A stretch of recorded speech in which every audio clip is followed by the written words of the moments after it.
Hi, I'm Julia Angwin, the founder of Proof News. Thank you for watching our Proof Ingredients video series when we talk to journalists and content creators about what their investigations are made of. Today's guest is Mr. Ernest Crim III. What's up, y'all? It's Mr. Ernest Crim III, your favorite Black history teacher. You can find him on Instagram, TikTok, YouTube, and LinkedIn. He has about 750,000 followers across all platforms. He provides amazing information about Black history that you might not find anywhere else. Before he got into posting on social media, he taught U.S. history in Chicago public schools for 12 years.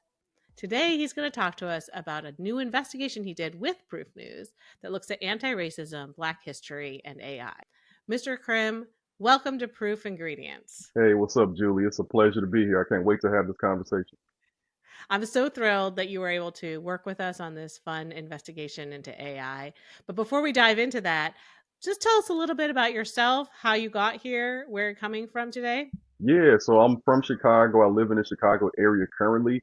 I describe myself as a public teacher, and affectionately, I'm also known as your favorite Black history teacher. I got my start in teaching when I was actually in college. When I went from South Side of Chicago to U of I in Urbana-Champaign, I decided to take a Black history course when I was unfortunately on the verge of almost flunking out. And I fell in love with the course, and I was just so inspired to share that information with as many people as possible that I decided to shift my major to history with a minor in African American studies. I took another course and decided I wanted to teach. Long story short, 6 years into teaching, I was someone who was engaged in a lot of mentoring and activism behind the scenes, but then I dealt with a hate crime with my wife that was recorded. I went viral instantly, but I wanted to begin to share my story with people because people wanted to know what happened, but I was more concerned with what led up to that. And I began to cover stories of systemic injustice. I began to cover unheard stories of Black history. And I was just really compelled to do that because I feel like uncovering this helps us to move forward progressively in the way we need to as Americans. I love that the way that you approach that. That's so much about how I approach Proof News, which is that journalism needs to move beyond just one anecdote and try to put those anecdotes in context. I have to say, when I found your content, I was totally blown away. I kind of try to think that I know a bit about history and Black history, but I basically realized I didn't know anything. Some of the stories are so amazing. The story of Aunt Polly, who stabbed slave catchers with a butcher knife. Yo, Polly was out here stabbing slave catchers with butcher knives and throwing hot boiling water on them to free us. Yeah. Or the founder of Red Lobster. And I'm right outside of Red Lobster, a place that's known for them Cheddar Bay biscuits and that Red Lobster, but she'll be more known for the fact that their owner, a white dude named Bill Darton, when he opened his first restaurant in Georgia, refused to comply with Jim Crow laws, and he allowed his Black and white customers to sit where they wanted. I'm curious, how do you find these stories? Like, what made you think to look up the history of Red Lobster? Yeah, it begins with reading. More importantly, though, it begins with a question. Because I always question, well, what were Black people doing during this time in history if I'm studying something in class? And that often leads me down a rabbit hole. I can tell you quite frankly, whenever I would travel prior to doing social media content, I would do the same. I would say, okay, what's the Black history in, fill in the blank town? Is this town a sundown town? Tell people who might not know what a sundown town is. A sundown town is a town where Black people usually did not live in, but were allowed to work in. And the social norm of that time would say, usually during the Jim Crow era, that they had to be out by the time the sun went down, or they faced the risk of being beaten, lynched, arrested, or just the victim of violence. The most were in the Midwest. And there are still some sundown towns that exist today. The thing about it is, a lot of times they weren't officially marked as these. So sometimes they would have it on the sign. Other times it's just a feeling people have, or it might be an experience as well. And the thing that kind of attracted me the most to this was realizing that my ancestors left the South to go to the North for better opportunities. But oftentimes a lot of people would stop in smaller towns. One of the reasons why we're actually in larger cities in the North, like Chicago, Detroit, and Milwaukee, Indianapolis, is because we were run out of many of those towns. Wow. I mean, I have my best friend actually is a Black woman who I remember this happened to her 20 years ago in Southern Illinois. She was visiting a friend, and they actually said, you have to come before sundown and we have to smuggle you into the house. And then we have to basically smuggle you out in the morning, which I could not believe, right? Yeah. And that's pretty recent. Yeah, there are people I've seen TikToks where FedEx drivers share stories of having that same experience or even being told by their superiors in the company that they should not deliver in certain areas at a certain time. That's shocking. Well, so I guess the question that we're here to discuss today is how much of this information has AI ingested?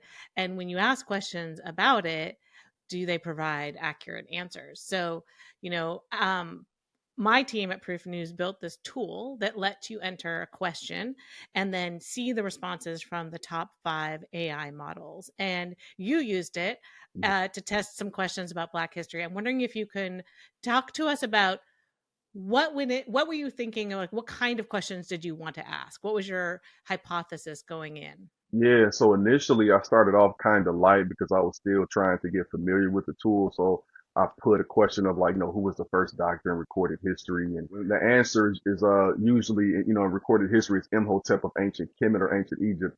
And they got the answer right. And I said, okay, well, let me see if I can trick it a little bit. So I asked a question of a basic foundational one of like, how would you define racism? I would give AI overall throughout this process if I took into account all of them, probably a C, probably a nice C. It's being generous.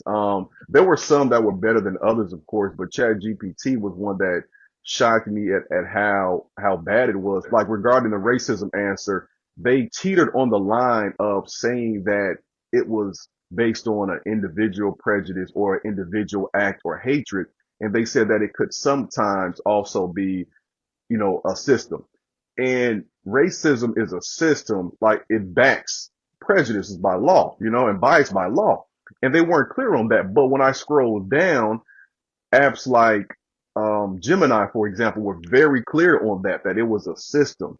That's disturbing to me because ChatGPT is the one that we often hear about the most. So I went to, more complex questions like that to even basic ones, which I assume would be basic for them to give a stereotypical answer. Like I asked it, who was the first black player to integrate baseball? And I know it's going to say Jackie Robinson, but the correct answer is actually Moses Fleetwood Walker. He was a black man who played for the Toledo Blue Stockings in the 1880s. And after he was kicked out the league, it resegregated. So that's something that a lot of people would automatically say Jackie Robinson, but in proper context, it would be in the 20th century. And I think it's just important that we get those things correct because what I notice is with these sources, they're not very precise. And if we are very vague, they'll be vague and give us a traditional answer. So your sample size was 11 questions. Your hypothesis was, are these AI bots going to provide accurate answers about Black history? Yep. What techniques did you use for coming up with the questions? Yeah. Are these sort of common misconceptions that you already know about, or was it a list somewhere you have of like things that really annoy you that people get wrong? Yeah, it's a little bit of everything. So I just thought of all the questions or the topics I used to teach about in class that would pique my kids' curiosity. Or even now when I do public speaking engagements where kids and even adults are like, wow, I had no idea. So I'll give you an example. I asked the AI tool, who is Charlotte Ray? And Charlotte Ray is the first black woman to become a lawyer in America in the late 1800s. So ChatGPT, instead of Charlotte Ray, R-A-Y, it gave me Charlotte Ray, R-A-E, who was an actress on shows like Different Strokes. It gave me a whole background of her. And I was like, I did not ask for this at all. But imagine a child that's doing a research paper and their topic is Charlotte Ray. They're not thinking. They're like, oh, okay, here we go. Right. Get the whole paper wrong. The other sources did get it correct. I'm wondering if you can summarize your findings. You said basically you give them all a C, but maybe if you want to rate the models individually, it seems like maybe some of them got maybe a B minus or a B. I'll give Gemini A actually. I think that was my favorite one. Fact check it though, still cross reference it. Of course, we always remember the best and the worst. And I know ChatGPT, it was every answer, especially seeing it in comparison to other sources at that time was really startling because it was just so short and to the point. I think it is useful, but I wouldn't look at it as a source for history. I would use it maybe as a starting point. I will say one thing too that I realized as I was going through this with my daughter is I think that especially if somebody is using this as a tool to learn, we have to be very clear that in history, much of history is based on, we say things are facts, but sometimes I think it's misleading. The facts in history are the dates, the actions, the things that we know for sure happened. Like we know this document was signed on this date here, but there are more, higher end or open-ended questions that we have to be clear about. And I think that's what attracted me to history too when I was in college because I was able to explain myself in essay format as opposed to having to choose four responses.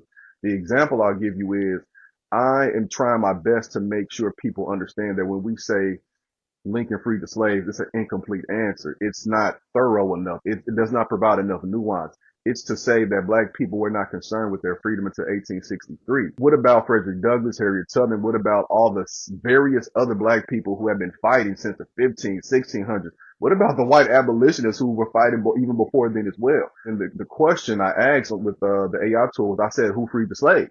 And of course, like ChatGPT says, Lincoln, you know? And again, that's something that cannot be viewed as a fact. It has to be viewed as, well, let's provide nuance. Yeah, I mean, I think that's one of the challenges of AI is the whole construct of it pretends that there's one simple answer, right? Yeah, Like that yeah, there's just you push a button and the machine will give you the answer. And the yeah, reality is yeah, these are contested yeah, realities, right?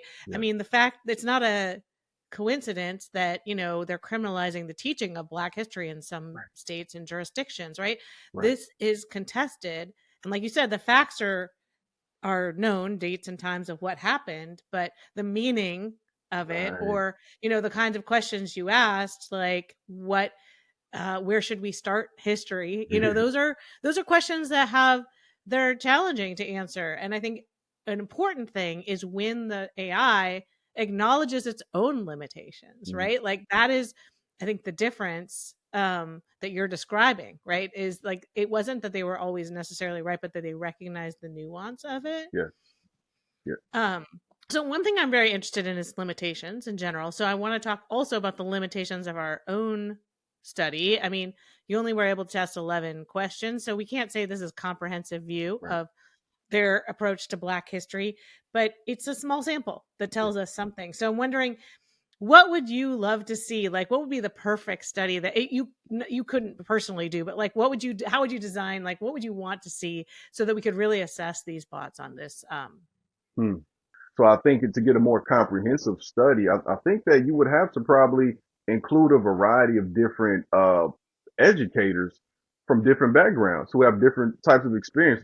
I think it would also be interesting to test this tool with students because I think it would be as a research tool to see that if kids are given certain topics or options, I think it'll be interesting to see what they ask it. Even the art of asking a, like a question appropriately, it needs to be learned. So I think it would be great for kids to kind of see, what it looks like versus what it actually is and how they can improve the way they search, but also too, not to just use it as a only source, but as a way to begin. Yeah, absolutely. There's such a debate right now, right, about whether you should use these tools in classrooms. Some classrooms are banning them, Yeah, but I think what you're describing sounds like it would be fun because yeah. I think kids also like fun, and if they could prove the AI bot was wrong or something, that would actually be a really fun Oh yeah, good game, game. and it could Yeah. right, and it could empower them, um, because I think that's really what I'm trying to do with building this tool is give people that sense of agency back that AI doesn't know everything, right? Like Right, and like which ones are better than the others. And maybe if we publicize that, then maybe ChatGPT will try to raise its game to match yeah, Gemini, like that would be a good outcome, in my opinion. yeah. I'm curious if you are planning to use AI going forward in your work more. Like, how has this changed how you're thinking about AI for your own work? Well, it makes me want to make some videos about it to show people the gaps. As a educator who was in a class, for over a decade and having seen the reliance our kids have on technology And that was the thing that frustrated me the most. Every year, the only thing that really got me mad with student behavior was the excessive use of cell phones. And I got to a point where I said, I can't fight this, especially not alone. This is an entire system. It's not just my class. Everything operates off these cell phones. So if we're going to ban AI, like the kids are still going to use it. We have to give them the tools to learn how to use it. It's almost saying, look, I got something you shouldn't see and you're not going to be able to see it until no, the kids are going to want to see it then. Just be real with them. I know you're using this, but this is how you should use it appropriately. And I think that would take away some of the allure and some of the, just the idea that they can use it to maybe cheat or write a paper with. No, teach them how to use it right. And I think they will. I mean, there's nothing I liked more as a teenager than something that they told me not to do. Right? Right? Psychology. Exactly. Thank you for joining us, Mr. Ernest Crim III. You can learn more about the investigation he did into anti-racism, Black history, and AI on his YouTube channel. Just search for Mr. Crim III on YouTube, TikTok, Instagram, LinkedIn. Thank you so much. Thank you.